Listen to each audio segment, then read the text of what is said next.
For nearly 10 years, he vanished without a trace. No arrests, no sightings, no mistakes. Then one morning in Mexico, one of the FBI's most dangerous fugitives was finally found. In 2016, a violent crime in the United States triggered a manhunt that would stretch across borders and last almost a decade. The suspect didn't just run, he disappeared. His name was Alejandro Rosales Castillo, an American citizen who would soon become one of the FBI's 10 most wanted fugitives, a list reserved only for the most dangerous and elusive criminals in the world. By October 2017, the FBI officially placed Castillo on its infamous top 10 most wanted list, signaling how serious and urgent the case had become. Law enforcement believed he was responsible for a brutal crime and had escaped justice by fleeing the country. Investigators later confirmed that Castillo crossed the US-Mexico border in August 2016, shortly after the crime. From that moment on, he became a ghost, living somewhere in Mexico, constantly moving, hiding in plain sight while authorities searched relentlessly. For years, his face appeared on wanted posters. A $250,000 reward was offered for information leading to his capture.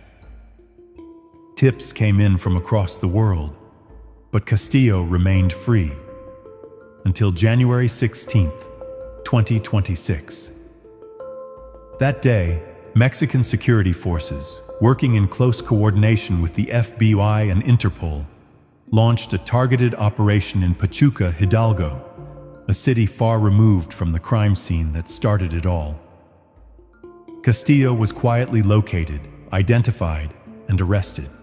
No chase, no gunfire, just handcuffs, and the end of a 9-year escape. Mexican authorities confirmed he was detained under an Interpol red notice and an active U.S. arrest warrant for extradition. One of the FBI's most wanted fugitives was finally in custody, but the arrest was only the beginning, because the real question still remained. What did Alejandro Rosales Castillo do that made him one of the FBI's most wanted men? She trusted him, she worked with him, and one ordinary afternoon, she never made it home. The crime that put Alejandro Rosales Castillo on the FBI's 10 most wanted list began on August 9, 2016, in Charlotte, North Carolina. The victim was Truc Quan Sandy Lai Lai, a 31-year-old Vietnamese-American woman. She was described by friends and co-workers as kind, hardworking, and private. Sandy worked at the same restaurant as Castillo. They were not strangers. They knew each other. That familiarity would become deadly. On the day she disappeared, Sandy was last seen leaving work with Alejandro Castillo. Surveillance cameras captured them together. To investigators, this moment would later become the final confirmed sighting of her alive. Hours passed, then days. When Sandy didn't return home and stopped answering her phone, her family reported her missing. Police launched a search, retracing her last known movements, all of them leading back to Castillo. What detectives discovered next changed everything. Evidence showed that Castillo kidnapped Sandy, stole her vehicle, and later killed her.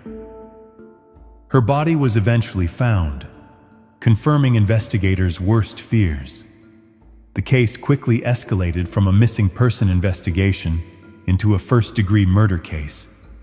But by then, Castillo was already gone. Authorities learned that Castillo fled North Carolina immediately after the crime, driving Sandy's stolen vehicle across state lines. Within days, he crossed the US-Mexico border through Nogales, Arizona. He vanished before police could arrest him. The warrant came fast. First-degree murder, kidnapping, armed robbery, vehicle theft. But warrants don't stop fugitives who are already running. As Sandy's family mourned, Castillo started a new life on the run, one built on fake identities, silence, and fear of capture. For the FBI, this was no longer just a homicide case. It was a hunt, and the clock had started. He crossed the border once, and for nearly 10 years, no one could find him again. When Alejandro Rosales Castillo slipped into Mexico in August 2016, he didn't just escape the United States, he disappeared into a country of millions. For the FBI, this was the most dangerous phase of any manhunt. Castillo knew one thing very well: how to stay invisible. Investigators believe he avoided major cities at first, moving between locations, blending into ordinary neighborhoods, taking low-profile work, and staying off digital systems that could expose him. No social media, no bank trails, no phone records tied to his real name. Meanwhile, back in the US, the case refused to die. In 2017, the FBI elevated Castillo to its 10 most wanted fugitives list, a rare step that signaled how violent and urgent the case truly was. His photo was circulated worldwide. Border agencies were alerted. An Interpol red notice was issued. A $250,000 reward was announced. Tips poured in. Mexico, Texas, California, Central America. But every lead collapsed. For years, Castillo stayed one step ahead, possibly changing his appearance, possibly using false identities, possibly helped by people who never knew who he really was. To the public, the case went quiet. To investigators, it never stopped. Behind the scenes, US and Mexican authorities built a silent net, sharing intelligence, tracking movements, monitoring patterns. The FBI's International Operations Division, Mexican federal forces, and Interpol slowly narrowed the search. They didn't rush. They waited. Because fugitives don't disappear forever. They get careless. And sometime in late 2025, Castillo made a mistake. A small one. Something triggered an alert. A location. A pattern. A trace that finally pointed to a city most people never expected. Pachuca, Hidalgo. By early January 2026, Mexican authorities were confident. They didn't announce it. They didn't warn the media. They watched quietly.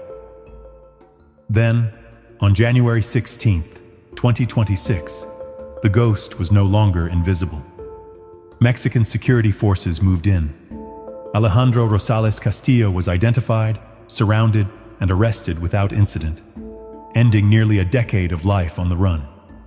But for investigators, arresting him was only half the story. Because now came the question that mattered most. Would he finally face justice in the United States? To catching him was only the beginning. Now the law had to bring him back. On January 16th, 2026, the operation was executed quietly in Pachuca, Hidalgo. There were no flashing sirens, no dramatic chase. Mexican security forces, acting on confirmed intelligence, approached Alejandro Rosales Castillo with precision. After nearly 10 years on the run, he was taken into custody without resistance. Mexican authorities later confirmed that Castillo was arrested under an Interpol red notice, issued at the request of the United States. Along with that notice came something far more serious: an active US arrest warrant for extradition. This wasn't a local case anymore. This was international justice. Shortly after the arrest, Mexico's security secretary publicly confirmed that Castillo was wanted in the United States on multiple felony charges, including first-degree murder, kidnapping, armed robbery, vehicle theft. Each charge carried the possibility of life imprisonment. But arresting a fugitive in a foreign country doesn't mean immediate justice. Now began the extradition process, a legal battle that could take weeks or even months. Castillo would remain in Mexican custody while U.S. prosecutors formally requested his return. Behind closed doors, paperwork moved fast. U.S. authorities submitted detailed case files, evidence summaries, warrants, timelines. Mexico's courts reviewed the request carefully, ensuring the process followed international law. For Sandy Lai Lu's family, this was the hardest part. They had waited nearly a decade for answers, for accountability, for the man accused of killing their loved one to finally stand in an American courtroom. Now he was caught, but not yet home. Castillo, once a fugitive hiding in the shadows, was now confined to a cell, facing the reality he had avoided for years. No more running, no more disappearing, only the law, and the inevitable return to the place where it all began.